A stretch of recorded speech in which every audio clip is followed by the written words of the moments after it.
കയ്യിലെ കവറിലേക്ക് അരുണിമ പല്ലും ചിരിച്ച് കണ്ണും കൂർപ്പിച്ച് നോക്കി. അടുത്തു നിന്ന് അമ്മയും ആ കവറിലേക്ക് എത്തി നോക്കി. അവൻ്റെ ഒരു ചിക്കൻ ഫ്രൈ.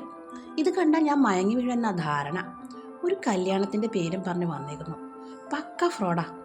എനിക്കാണെങ്കിൽ ദേഷ്യം വന്നിട്ട് വയ്യ. അവൻ്റെ മുന്നിൽ വെച്ച് നീ ഒന്നും പറയണ്ട അച്ചു. ഇനി അത് മതി. നിനക്ക് വേണ്ടെങ്കിൽ അത് നീ മാറ്റി വെക്കേ. എനിക്ക് വേണ്ട. ആ കവർ അമ്മയെ ഏൽപ്പിച്ചിട്ട് അരുണിമ പറഞ്ഞു.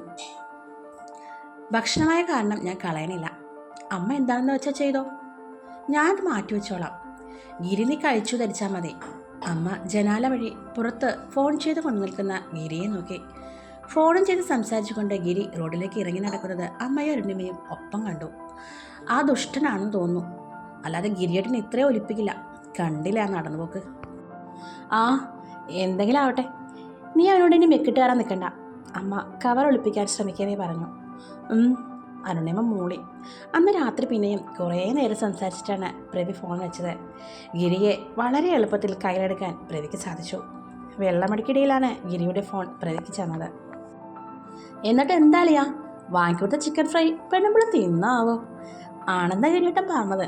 എങ്കിൽ പെണ്ണിന് നിന്നോട് ചായ ഉണ്ടല്ലേ പ്രവിയെ? പെണ്ണ് നല്ല തൻ്റെ ഇടാണെന്നല്ലോ പറഞ്ഞത്.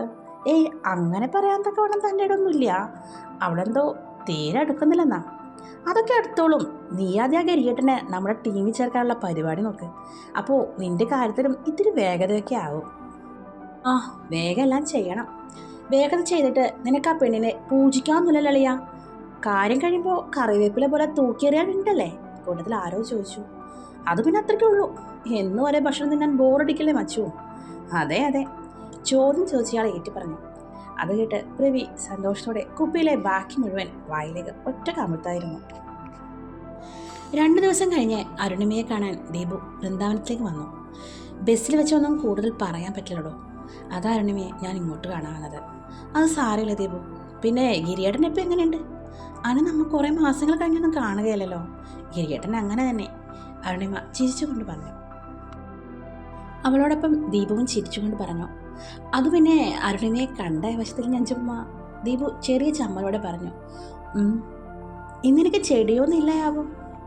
ആ ഉണ്ടല്ലോ. പിന്നെ ഫ്രീ ആയിട്ട് തരാനൊന്നും പറ്റില്ല കേട്ടോ. വേണ്ട, അതിനാര് പറഞ്ഞു ഫ്രീ ആയി വേണമെന്ന്? ദേ എൻ്റെ ഒരു കാശൊക്കെ ഉണ്ട് കേട്ടോ. ഒരു പെണ്ണിനെ കെട്ടി അസലായി നോക്കാനുള്ള അന്തസ്സുണ്ട്. അയ്യോ ചൂടാകാതെ മാഷേ, അരുണിമ ദീപുവിൻ്റെ കയ്യിൽ പിടിച്ചിട്ട് പറഞ്ഞു. പെട്ടെന്ന് അവൾ ആ പിടിവിടുകയും ചെയ്തു. നാണത്തോടെ ചുറ്റുപാടും നോക്കി. ചന്ദ്രേച്ചി കണ്ട ആക്കിക്കൊണ്ട് വല്ലതും പറയും. ഭാഗ്യം പുള്ളിക്കാരെ അപ്പുറം ചെടിയിൽ വളമിടുകയാണ്. അരുണിമ തൻ്റെ കാര്യമൊന്ന് വീട്ടിൽ പറഞ്ഞു സമ്മതം വാങ്ങേണ്ട താമസമുള്ളൂ. പെട്ടെന്ന് അരുണിമയുടെ മുഖം വാടി. ദീപുവിൻ്റെ അമ്മയുടെയും പെങ്ങളുടെയും ഹോസ്പിറ്റലിൽ വെച്ചുള്ള ചീത്ത മനസ്സിൽ മായാതെ കിടക്കുന്നുണ്ട്. എന്താ അരുണിമേ? ഏയ് എനിക്കറിയാം, എൻ്റെ വീട്ടുകാരെക്കുറിച്ച് ഓർത്തിട്ടാകല്ലേ. അരുണിമ മിണ്ടിയില്ല. അങ്ങനെയാണെങ്കിൽ തൻ്റെ വീട്ടിലുണ്ടല്ലോ ഒരടാറ് മുതൽ. ഞാൻ വിഷമം കാട്ടിയോ? ഇല്ലെന്ന് അരുണിമ തലയാട്ടി. അപ്പോൾ ഗിരിയേട്ടൻ കയ്യും കെട്ടി നോക്കി നിൽക്കുമോ? പിന്നെ വേറെ ഒരു ഐറ്റം ഒന്ന് ചാടിയിട്ടുണ്ടല്ലോ. പ്രവിയാണ് ദീപു ഉദ്ദേശിച്ചതെന്ന് മനസ്സിലായപ്പോൾ അരുണിമയുടെ മുഖത്ത് ചിരി പൊട്ടി. ദീപു ഞാൻ പോട്ടെ, ഇനി പിന്നെ കാണാം. ജോലി സമയമല്ലേ? ആ ഓക്കെ അരുണിമ, ഫ്രീ ആകുമ്പോൾ വിളിക്കേ. ആ ദീപു തിരിഞ്ഞു നിന്നപ്പോഴാണ് ഫോൺ എടുത്തപ്പോൾ പോക്കറ്റിൽ നിന്നും വീണ ലൈസൻസ് അരുണിമ കണ്ടത്. അതെടുത്ത് നോക്കിക്കൊണ്ട് അരുണിമ ദീപുവിനെ പിറകിൽ നിന്ന് വിളിച്ചു. പെട്ടെന്നാണ് അരുണിമ ലൈസൻസിൽ കണ്ട ദീപുവിൻ്റെ ഡേറ്റ് ഓഫ് ബർത്ത് കണ്ടൊന്ന് പതറിയത്. ദീപു അരുണിമ വിളിച്ചപ്പോൾ തന്നെ വിളി കേട്ട് തിരികെ വന്ന അവളുടെ മുഖത്തേക്ക് നോക്കി.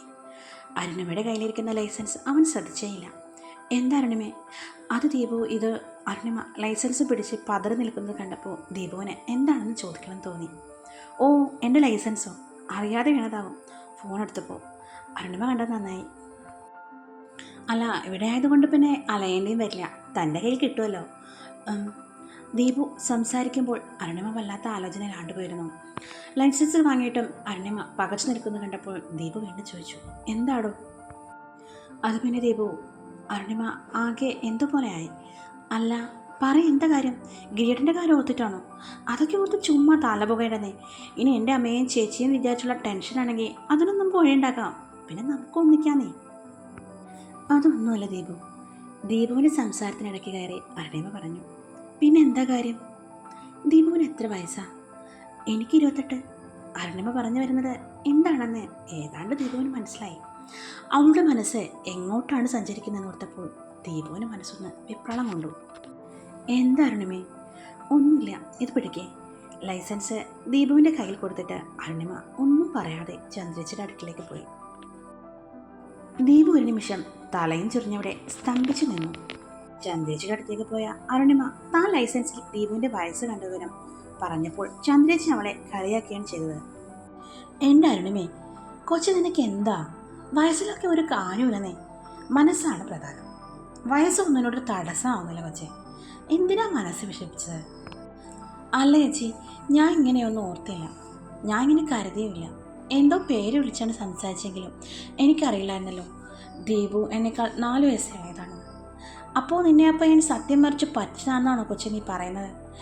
അങ്ങനെയൊന്നുമില്ല. അതറിയണമെങ്കിൽ ഇപ്പോൾ നീ മിണ്ടാതെ പോകുന്നില്ല. ആ പയ്യൻ എന്ത് വിചാരിച്ച് കാണും? അരുണിമേ, എടി പെണ്ണേ, ഇതിലൊന്നും വലിയ കാര്യമില്ല. നിനക്ക് അവനോട് സ്നേഹമുണ്ടോ? അവന് നിന്നോട് തിരിച്ചുണ്ടോ? അതിൽ കള്ളത്തരമൊന്നുമില്ലല്ലോ. പിന്നെ പ്രശ്നമില്ല പെണ്ണേ. ചന്ദ്രേച്ചി പറഞ്ഞത് മുഴുവൻ ശരിയാണെന്ന് അരുണിമയ്ക്ക് തോന്നി. ദീപുവിനോട് താനൊന്നും മിണ്ടാതെ പോകുന്നതും വലിയ തെറ്റായിപ്പോയി. അരുണിമയ്ക്ക് പിന്നെ ഒരു ചൊടിയും ഉണ്ടായില്ല. വൈകിട്ട് ദീപു മഹിയുടെ മുന്നിൽ സ്ഥിരം പോകാറുള്ള ചായക്കടയിലിരുന്ന് അരുണിമ ലൈസൻസിൽ നോക്കി വയസ്സ് കണ്ടതും ഒന്നും മിണ്ടാതെ പോയതും എല്ലാം വൈകാരികതയോടെ പറയുകയായിരുന്നു. അല്ലടാ മഹി, എൻ്റെ ഭാഗത്ത് തെറ്റുണ്ടല്ലോ. ഞാൻ ആദ്യം ഈ കാര്യം സൂചിപ്പിക്കണമായിരുന്നു. ഒന്നും മിണ്ടാതിരിക്കും ദീപുവേട്ടാ. വയസ്സിന് മൂത്ത പെണ്ണുങ്ങളെ ആരും എക്കാലത്ത് പ്രേമിക്കുന്നില്ല, കല്യാണം കഴിക്കുന്നില്ലല്ലോ. ഇതാ അപ്പം ഇത്ര വലിയ സംഭവം. എടാ മഹി, എനിക്ക് കുഴപ്പമുണ്ടായിട്ടല്ല. എങ്കിൽ പിന്നെ അരുണിമ എന്താ എന്നെ വിളിക്കാതിരിക്കുന്നത്? ഒന്നും മിണ്ടാതെ പോയതല്ലേ. എന്നിട്ട് ഒരു വാക്ക് വിളിച്ചോ? അപ്പോൾ എൻ്റെ തോന്നൽ നേരാ. അരുണിമ എന്നെ വിളിക്കില്ല, ഉറപ്പാ. അതൊന്നുമില്ല, ചേച്ചിക്ക് പെട്ടെന്ന് ഉൾക്കൊള്ളാൻ പറ്റിയിട്ടില്ല. എങ്കിൽ ചേച്ചി നന്നായി ആലോചിക്കും. ആലോചിച്ച് കഴിയുമ്പോൾ ചേച്ചി ദീപുവേട്ടനെ വിളിക്കുമോ? അപ്പോൾ പറയും, ദീപു, എനിക്ക് ഈ വയസ്സൊന്നും ഒരു കുഴപ്പമല്ലാന്ന്. എന്നാലും എനിക്ക് എന്തോ പോലെ മഹി. അപ്പോഴുള്ള അരുണിമയുടെ നിൽപ്പ് കാണണമായിരുന്നു. പെട്ടെന്നെല്ലാം അറിഞ്ഞപ്പോൾ, ഞാൻ വയസ്സിന് ഇളയിടാൻ അറിഞ്ഞപ്പോൾ ഇനി എന്നോടുള്ള സ്നേഹം പോയി കാണുമോ? എന്നെ അനിയനെ പോലെ ആണാവോ ഇനി കാണാൻ പോകുന്നത്? ഒന്നും മിണ്ടാതിരിക്കും ദീപുവേട്ടാ. നിനക്ക് അങ്ങനെയൊക്കെ പറയാം. എൻ്റെ മനസ്സിൽ പോകുന്നത് എനിക്ക് മാത്രമേ അറിയുള്ളൂ. എന്നാലും നമിച്ചു. വളരെ കുറച്ച് ദിവസം കൊണ്ട് എൻ്റെ ദീപുവേട്ടൻ ഇത്ര അഡിക്റ്റായി പോയല്ലോ. അതിശയം. പ്രേമം അങ്ങനെയൊക്കെയാണ് മോനെ മഹി. ആണല്ലോ. അപ്പോൾ ഈ ടെൻഷൻ ഒഴിവാക്കിക്കോ. ഈ പ്രേമത്തിന് കണ്ണില്ല, മൂക്കില്ല എന്നൊക്കെ പറയാറുണ്ടല്ലോ. അപ്പോൾ ഈ പ്രായത്തിൻ്റെ കാര്യത്തിലും വലിയ പ്രസക്തിയില്ല. പരസ്പരം വിശ്വാസം ഉണ്ടായാൽ മതി. ദീപു മോളി, എൻ്റെ ദീപുവേട്ടാ, സമാധാനമായിരിക്കും. ഈ സ്നേഹത്തിൻ്റെ മുന്നിൽ എന്ത് ചേർച്ചക്കുറവ്? അരുണിമേച്ചി ആ ചിന്തയൊക്കെ വിട്ട് വരും നോക്കിക്കോ. ദീപുവേട്ടനോടുണ്ടായിരുന്ന സ്നേഹം സത്യമാണെങ്കിൽ ചേച്ചിക്കിതൊന്നും ഒരു വിഷയമേ അല്ല. രാത്രി കിടക്കുന്നത് വരെ ദീപുവിന് ആശ്വാസം പകർന്നത് മഹിയുടെ ആ വാക്കുകളിൽ നിന്ന് കിട്ടിയ ബലം തന്നെയായിരുന്നു. എന്നാലും അരുണിമ ഇതുവരെ വിളിച്ചില്ലല്ലോ എന്ന ആശങ്ക ദീപുവിൻ്റെ ഉറക്കം കെടുത്തി.